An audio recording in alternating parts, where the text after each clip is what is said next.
എപ്പോഴും എല്ലാവർക്കും കൺഫ്യൂഷൻ ഉള്ളൊരു മേഖലയാണ് ഓട്ടിസം, അല്ലെങ്കിൽ ഓട്ടിസം കുട്ടികൾക്കൊക്കെ എങ്ങനെയാണ് പാരൻറ്റിങ് കൊടുക്കേണ്ടത് എന്നുള്ളതിനെ പറ്റിയൊക്കെ.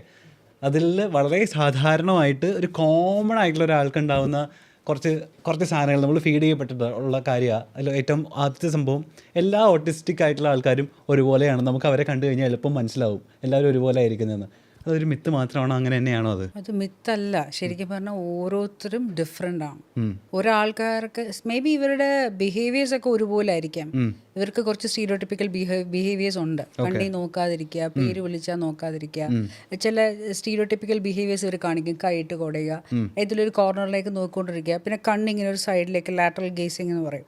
അങ്ങനത്തെ കുറേ കാര്യങ്ങൾ കാണിക്കുന്നുണ്ട്. പക്ഷേ ഇതിൻ്റെ റീസൺ ഓരോ കുഞ്ഞിനും ഡിഫറെൻ്റ് ആണ്. ഓക്കെ.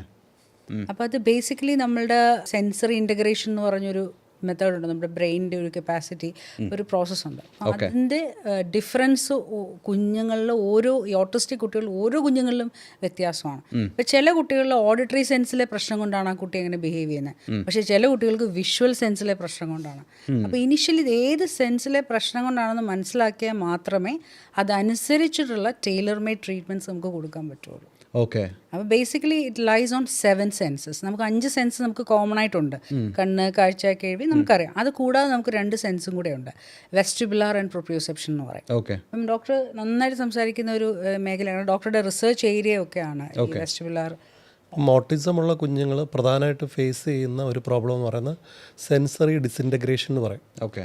സെൻസറി ഡിസിൻറ്റഗ്രേഷൻ എന്ന് പറയുമ്പോൾ സെൻസറി ഇൻ്റഗ്രേഷൻ എന്താണെന്ന് മനസ്സിലാക്കണം. അതായത് കാഴ്ചയിലൂടെയും കേൾവിയിലൂടെയും മണത്തിലൂടെയും രുചിയിലൂടെയും സ്പർശനത്തിലൂടെയും അല്ലെങ്കിൽ നമ്മുടെ ബോഡി മൂവ്മെൻറ്റ്സിലൂടെയും നമ്മൾക്ക് മുമ്പിലിരിക്കുന്ന ആളാരാണ്, അല്ലെങ്കിൽ അവരെന്താണ് ചോദിക്കുന്നത്, അതിനെന്താണ് മറുപടി പറയേണ്ടത്, അല്ലെങ്കിൽ എൻ്റെ അടുത്തേക്ക് ടാറ്റ കാണിക്കുമ്പോൾ ഞാൻ തിരിച്ചത് മനസ്സിലാക്കി തിരിച്ച് ടാറ്റ പ്രകടിപ്പിക്കുന്നു, അല്ലെന്നുണ്ടെങ്കിൽ ഒരു തീയിലേക്ക് നമ്മൾ കൈ തൊടാൻ പോകുമ്പോൾ ഒരു കുഞ്ഞ് കൈ വലിക്കുന്നു, അല്ലെന്നുണ്ടെങ്കിൽ ഒരു ലൈറ്റ് കത്തിയപ്പോൾ ആ ലൈറ്റിലേക്ക് നോക്കുന്നു. നമ്മൾ ശ്രദ്ധിക്കുന്നതും കാര്യങ്ങൾ മനസ്സിലാക്കുന്നതും ഓരോ സ്റ്റിമുലസിലേക്ക് നമ്മുടെ കാഴ്ചയിലും മണത്തിലും രുചിയിലും കേൾവിയിലും ഒക്കെ അല്ലെ സ്പർശനത്തിലൂടെ നമുക്ക് കിട്ടുന്ന സ്റ്റിമുലസിനോട് അഡാപ്റ്റീവായിട്ട് റെസ്പോണ്ട് ചെയ്യാനുള്ള കഴിവിനെയാണ് നമ്മൾ സെൻസറി ഇൻ്റഗ്രേഷൻ പറയുന്നത്. ഓക്കെ. അപ്പോൾ ഈ കുഞ്ഞുങ്ങളിൽ സെൻസറി ഇൻ്റഗ്രേഷൻ നന്നായിട്ട് നടക്കുന്നില്ല. അതിനെയാണ് സെൻസറി ഡിസിൻറ്റഗ്രേഷൻ എന്ന് പറയുന്നത്. ഓക്കെ. അവർക്കിപ്പം സാധാരണ ഒരു എ സിയുടെ ശബ്ദം എന്നെ അലോസരപ്പെടുത്തുന്നില്ല. അപ്പം ഒരു സാധാരണ എ സിയുടെ ശബ്ദമോ ഫാനിൻ്റെ ശബ്ദമോ അവർക്ക് ഭയങ്കര ഇറിറ്റേറ്റിംഗ് ആയിട്ട്, അല്ലെന്നുണ്ടെങ്കിൽ അവർക്കത് ടോളറേറ്റ് ചെയ്യാൻ പറ്റുന്നില്ല, അല്ലെങ്കിൽ മോഡുലേറ്റ് ചെയ്യാൻ പറ്റുന്നില്ല. അപ്പം ചെവി പൊത്തി പിടിച്ചിരിക്കുന്ന കാണും. അത് സെൻസറി ഡിഫെൻസീവ് ബിഹേവിയറാണ്, സെൻസിറ്റിവിറ്റി ഉണ്ടെന്ന് പറയാം. അതേ ഓഡിറ്ററി സിസ്റ്റത്തിൽ തന്നെ ചില കുട്ടികൾക്ക് എത്ര ശബ്ദം കേട്ടാലും മതിയാവില്ല. അവർ വീണ്ടും വീണ്ടും ഒച്ച ഉണ്ടാക്കിക്കൊണ്ടിരിക്കും, അല്ലെന്നുണ്ടെങ്കിൽ ഒരു കളിപ്പാട്ടം കിട്ടിയ അടിച്ച് ശബ്ദം ഉണ്ടാക്കിക്കൊണ്ടിരിക്കും, അല്ലെങ്കിൽ അതെ, അല്ലെ വേറെ ഒന്നും ഒരു ശബ്ദവും കിട്ടിയില്ല, വെറുതെ ഇങ്ങനെ ശബ്ദം വെച്ച് മൂളിക്കൊണ്ട് നടക്കും. അപ്പം ഈ ഓഡിറ്ററി സിസ്റ്റത്തിലുള്ളതുപോലെ തന്നെ ഈ വിഷ്വലിനാണെങ്കിലും സ്മെല്ലിലാണെങ്കിലും ടച്ചിലാണെങ്കിലും ഓരോ സെൻസറി സിസ്റ്റത്തിലും സെൻസറി സീക്കിംഗ് ബിഹേവിയറും ഉണ്ട്, സെൻസറി ഫിൽട്ടറിംഗ് ബിഹേവിയർ അല്ലെങ്കിൽ സെൻസറി ഡിഫെൻസീവ് ബിഹേവിയറും ഉണ്ട്. സെൻസിറ്റിവിറ്റി ഉണ്ട്, സെൻസറി സീക്കിംഗ് ബിഹേവിയറും ഉണ്ട്. സെൻസറി സെൻസേഷൻസ് അവോയ്ഡ് ചെയ്യുകയും ചെയ്യും, സീക്ക് ചെയ്യുകയും ചെയ്യും. അപ്പം ഈ ഓട്ടിസം ഉള്ള കുഞ്ഞുങ്ങൾ എല്ലാവരും സെൻസറി സീക്കേഴ്സ് ആയിരിക്കും. ചിലർ സെൻസറി അവോയ്ഡേഴ്സ് ആയിരിക്കും, ചിലർ സെൻസറി സീക്കേഴ്സ് ആയിരിക്കും, ചിലർ സെൻസറി ഓവർലോഡ് ഉള്ളവരായിരിക്കും. അവർക്ക് ഒട്ടും തന്നെ കോപ്പറേറ്റ് ചെയ്യാൻ പറ്റുന്നില്ല, എല്ലാ സൈഡിൽ കൂടെയും അവർക്ക് ഭയങ്കരമായിട്ട് ഡിസ്റ്റർബ്ഡ് ആയിട്ടിരിക്കുന്നു. അപ്പോൾ അവർ ഭയങ്കരമായിട്ട് ഒച്ചപ്പാടുണ്ടാക്കാം, അവർ ഭയങ്കരമായിട്ട് ഇറിറ്റബിലിറ്റി പ്രകടിപ്പിക്കാം. അത് ഒരു ഏരിയയാണ്. അതുപോലെ തന്നെ ഓട്ടിസം ഉള്ള എല്ലാ കുഞ്ഞുങ്ങളും സംസാരിക്കാൻ ഒരേപോലെ ബുദ്ധിമുട്ടുള്ളവരായിരിക്കണമെന്നില്ല. ചിലർ സംസാരിക്കാത്തവരും ഉണ്ട്, ചിലർ പാർഷ്യലി വെർബലായിട്ടുള്ളവരും ഉണ്ട്, അത്യാവശ്യം വാക്കുകൾ സംസാരിക്കുന്നവരുണ്ട്, ചിലർ കുറേ കൂടെ ഫ്രേസസ് ആയിട്ടോ സെൻറ്റൻസ് ആയിട്ടോ സംസാരിക്കാൻ കഴിവുള്ള. അപ്പം അവരുടെ സംസാരിക്കാനുള്ള കഴിവ് ഓരോ കുട്ടികളും വ്യത്യസ്തമായിരിക്കാം. ഇപ്പോൾ ചില ആളുകൾ കാണുമ്പോൾ തന്നെ നമുക്ക് മനസ്സിലാവുമല്ലോ ഓട്ടിസ്റ്റിക് ആണെന്ന്. ഇപ്പോൾ കണ്ടാൽ മനസ്സിലാവാത്ത തരത്തിലുള്ള ആളുകളും ഉണ്ടായിരിക്കുമോ? കുഞ്ഞുങ്ങളെ കണ്ടു കഴിഞ്ഞാൽ അവർ സാധാരണ കുഞ്ഞുങ്ങളെ പോലെ തന്നെയാണ്. അവരോട് നമ്മൾ സംസാരിക്കുമ്പോൾ ഫിസിക്കലി അവർ കാണുമ്പോൾ ഒരു പ്രശ്നമില്ല. അവർക്ക് സുന്ദരന്മാരാണ്, അതെ, വളരെ ഹെൽത്തിയാണ്, നല്ല മിടുക്കന്മാരാണ് കണ്ടു കഴിഞ്ഞാൽ ഫിസിക്കലി കാണാൻ. പക്ഷെ അവരെ നമ്മൾ പേര് വിളിക്കുമ്പോഴോ അവരോട് സംസാരിക്കുമ്പോഴോ നമുക്ക് മനസ്സിലാവും. നമ്മൾ സംസാരിക്കുമ്പോൾ അവർ തിരിച്ച് റെസ്പോണ്ട് ചെയ്യുന്നില്ല, നോക്കത്തില്ല. നമ്മൾ സംസാരിക്കുന്ന നമ്മുടെ മുഖത്തേക്ക് ഐ കോണ്ടാക്ട് മെയിൻറ്റെയിൻ ചെയ്യുന്നില്ല. അവർ അവരുടേതായിട്ടുള്ളൊരു ലോകത്ത് എന്തൊക്കെയോ ചെയ്തുകൊണ്ടിരിക്കുന്നു, അല്ലെങ്കിൽ ചില സാധനങ്ങളൊക്കെ എടുത്ത് ശബ്ദം ഉണ്ടായിക്കൊണ്ടിരിക്കുന്നു, അല്ലെങ്കിൽ വിരലിട്ട് മൂവ് ചെയ്തുകൊണ്ടിരിക്കുന്നു. ചുറ്റുപാടുള്ള ആളുകളെ അത്രയും ശ്രദ്ധിക്കാത്ത പോലെ പെരുമാറും. അപ്പം ആ പെരുമാറ്റത്തിലാണ് നമ്മൾ. കുട്ടി ആവശ്യങ്ങൾ പറയത്തില്ല, നീഡ്സ് പറയത്തില്ല, മനസ്സിലായി. വെർബലി മറ്റു കുട്ടികളെ വെച്ച് കമ്പയർ ചെയ്യുമ്പോൾ ഇവരുടെ ലാംഗ്വേജ് 2 രീതിയിലുണ്ട്. ചില കുട്ടികൾ 2 വയസ്സ് വരെ നോർമലാണ്, എല്ലാം നോർമലാണ്. 2 വയസ്സാകുമ്പോൾ ലാംഗ്വേജ് പുറകോട്ട് പോകും. അപ്പോൾ പേരൻസിന് മനസ്സിലാവത്തില്ല. കാരണം പെട്ടെന്ന് കുട്ടി ഐ കോണ്ടാക്ട് വിഡ്രോ ചെയ്യും, ഒരു മൂലയ്ക്ക് പോയി തന്നെ കളിക്കാൻ തുടങ്ങും. ഇതൊക്കെ അതിൻ്റെ ക്ലാസിക് സിംറ്റംസ് ആണ്.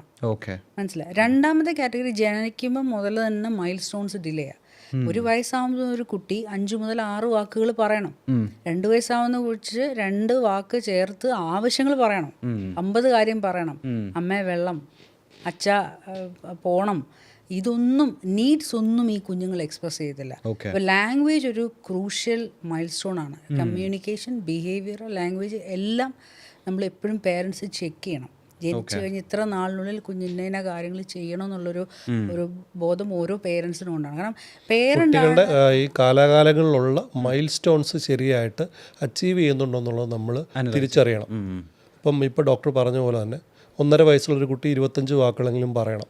2 വയസ്സുള്ളൊരു കുട്ടി നിർബന്ധമായിട്ടും സ്വന്തം ആവശ്യങ്ങൾ വെർബലി എക്സ്പ്രസ് ചെയ്തിരിക്കണം.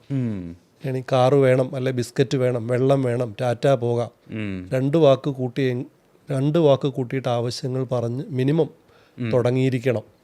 2 വയസ്സ് വരെ സ്വന്തം ആവശ്യങ്ങൾ വെർബലി പറയാത്തൊരു കുട്ടിയാണെങ്കിൽ നമ്മൾ വളരെ ഗൗരവമായിട്ട് കാണേണ്ട ഒരു പ്രശ്നമാണത്. 3 വയസ്സാകുമ്പോൾ 3 വാക്ക് ചേർത്ത് സംസാരിക്കണം.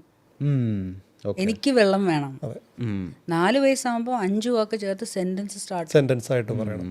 ഇതെല്ലാം വളരെ ക്രൂഷ്യൽ മൈൽ സ്റ്റോൺസ് ആണ്. ഇത് മിസ് ചെയ്യുമ്പോൾ മേ ബി ഒരു 6 മാസത്തെ ഡിലേ ഒന്നും കാര്യമായിട്ട് വലിയ പ്രശ്നമില്ല. ഇപ്പോൾ 3 വയസ്സുള്ളൊരു കുട്ടി അത് 2 വാക്കുകൾ കൂട്ടി സംസാരിക്കുന്നുണ്ട്, ചെറിയൊരു ഡിലേ ഉള്ളൂ, ഓക്കെ. പക്ഷെ 3 വയസ്സായിട്ടും ഒറ്റ വാക്ക് പോലും കുഞ്ഞു പറയുന്നില്ല, ആവശ്യങ്ങൾ പറയുന്നില്ലെങ്കിൽ അതൊരു റെഡ് ഫ്ലാഗ് ആണ്. അപ്പോൾ ഓട്ടിസം ഉള്ള കുട്ടികൾക്ക് കോമൺ ആയിട്ട് ഈ പ്രശ്നങ്ങളെല്ലാം ഉണ്ടെങ്കിലും എല്ലാവരും ഈ മേഖലകളിൽ ഒരുപോലെ പ്രശ്നങ്ങളുള്ളവരല്ല. ചിലർ സംസാരിക്കുന്ന കാര്യത്തിൽ ഒരുപാട് സിവിയറിറ്റി ഉള്ളവരായിരിക്കാം, ഒട്ടും സംസാരിക്കാത്തവരായിരിക്കാം. നേരെ മറിച്ച് മറ്റ് കുട്ടികൾ കുറച്ചൊക്കെ സംസാരിക്കുന്നവരായിരിക്കാം. അവർക്ക് പക്ഷേ അവരുടെ പെരുമാറ്റത്തിൽ ഈ പറഞ്ഞ സെൻസറി പ്രോസസ്സിങ് ഡിസോർഡർ ആയിരിക്കും കൂടുതലായിട്ട് അവർ കാണിക്കുന്നത്. അവർ സാമൂഹികമായിട്ടുള്ള പെരുമാറ്റങ്ങളായിരിക്കും അവർക്ക് ഏറ്റവും കൂടുതൽ ബുദ്ധിമുട്ടുണ്ടാകുന്നത്. മറ്റു ചിലർ സംസാരിക്കുകയും ചെയ്യും, പെരുമാറ്റവും വലിയ കുഴപ്പമില്ല, എന്നാൽ സോഷ്യലൈസ് ചെയ്യത്തേ ഇല്ല, സാമൂഹികമായിട്ട് ഇടപെടുകയില്ല. സിമിലർ ഏജുള്ള കുട്ടികളോട് കളിക്കാൻ പോകത്തില്ല, ടോയ്സ് ഷെയർ ചെയ്യത്തില്ല.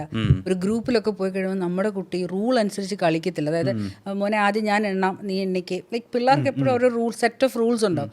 ആ റൂൾസ് അനുസരിച്ച് ഒരു ഗ്രൂപ്പ് പ്ലേയിൽ. അപ്പം അതൊക്കെ നമ്മൾ നോട്ട് ചെയ്യണം. കുഞ്ഞുങ്ങളെ എല്ലായിടും കൊണ്ടുപോകണം. നമ്മൾ വീട്ടിലല്ല വളർത്തേണ്ടത്, ശരിക്കും വെളിയിൽ കൊണ്ടുപോയി ഓരോ ഗ്രൂപ്പിലും കുഞ്ഞ് ഇൻട്രാക്ട് ചെയ്യുമ്പോൾ പേരൻറ്റിന് ഓരോ കാര്യങ്ങൾ മനസ്സിലാവും. അതുപോലെ ഇതിനകത്ത് ഏജിൻ്റെ കാര്യം പറഞ്ഞുകൊണ്ട് പറയുകയാണ്, നമുക്ക് എന്തുണ്ടെങ്കിലും തിരിച്ചു പിടിക്കാൻ പറ്റാത്തൊരു സാധനം കുട്ടിയുടെ പ്രായമാണ്. ഈ പ്രശ്നങ്ങളെല്ലാം ഉണ്ടെങ്കിലും നമുക്ക് നല്ലൊരു ലെവൽ ഓഫ് റിസൾട്ട് ട്രീറ്റ്മെൻറ്റിൽ കൂടെ കിട്ടുന്ന പ്രായം 3.5-4 വയസ്സാണ്. മനസ്സിലായോ? അപ്പോൾ ആ ഒരു പ്രായം പേരൻറ്റ് ഡെഫിനറ്റ്ലി ഒരു കുഞ്ഞ് 3 വയസ്സാവുന്നത് വരെ ഓരോ മൈൽ സ്റ്റോണും നമ്മളത് ഒരു ഇഗ്നോറൻസ് നമുക്ക് പറയാൻ പറ്റില്ല. കാരണം നമ്മുടെ കുഞ്ഞിന് നമ്മൾ മാത്രമേ ഉള്ളൂ. ഇപ്പം നമുക്കൊരു അസുഖം ഉണ്ടെങ്കിൽ എനിക്കറിയാം ഏതാണ് നല്ല ഹോസ്പിറ്റൽ, ഏത് ഡോക്ടറാണ് നല്ലത്, I know how to Google, അല്ലെങ്കിൽ എനിക്ക് ChatGPT നോക്കി പോകാനറിയാം. പക്ഷെ ഒരു കുഞ്ഞിനെ ഹെൽപ്പ് ചെയ്യാൻ ആര് മാത്രമേ ഉള്ളൂ? അച്ഛനും അമ്മയേ ഉള്ളൂ. അപ്പോൾ അവരുടെ പ്രശ്നങ്ങൾ നമ്മൾ മനസ്സിലാക്കേണ്ടതും ആരാണ്? പേരൻസ് ആണ്. അല്ല അവർക്ക് തന്നെ പറയാൻ അറിയില്ല. അമ്മ എനിക്ക് മിണ്ടാൻ പറ്റുന്നില്ല, ഒരു കുഞ്ഞും പറയത്തില്ല. അമ്മ എനിക്ക് കളിക്കാൻ പറ്റുന്നില്ല, എൻ്റെ ഫ്രണ്ടിൻ്റെ കൂടെ ഇൻറ്ററാക്ട് ചെയ്യാൻ പറ്റുന്നില്ല, അത് പറയാൻ ഒരു കുഞ്ഞിനും ഈ ലോകത്ത് അറിയത്തില്ല. അപ്പം ആര് വേണം? നമ്മൾ അച്ഛനും അമ്മയും. അവർ നമ്മൾ കാരണമാണ് ഈ കുഞ്ഞ് ഭൂമിയിലേക്ക് വരുന്നത്. അപ്പം അതിനെ ടോട്ടലി ഇൻഡിപെൻഡൻ്റ് ആവുന്നത് വരെ നമ്മൾ വളർത്താൻ ബാധ്യതയുള്ളവരാണ് നമ്മൾ പേരൻസ്. അപ്പോൾ അവരുടെ കുഞ്ഞു കുഞ്ഞു പ്രശ്നങ്ങൾ കുഞ്ഞു പ്രായത്തിൽ ബ്രെയിൻ ഡെവലപ്പ് ആവുന്ന ഒരു ഏജ് ഉണ്ട്, അതിനുള്ളിൽ നല്ല രീതിയിൽ ഇത് സോൾവ് ചെയ്യാൻ പറ്റും. Early detection and early intervention. ആ ഒരു റിസൾട്ട് പിന്നീട് കുറേ നാൾ കഴിഞ്ഞ് നമ്മൾ ഇപ്പം സമയമുണ്ട്, ഇപ്പം എനിക്ക് ലീവ് എടുക്കാം, ഇപ്പം എനിക്ക് കുറേ സാഹചര്യം ഉണ്ടെന്ന് പറഞ്ഞാൽ തിരിച്ച് കിട്ടാത്തൊരു സാധനമാണ് ഈ പ്രായം.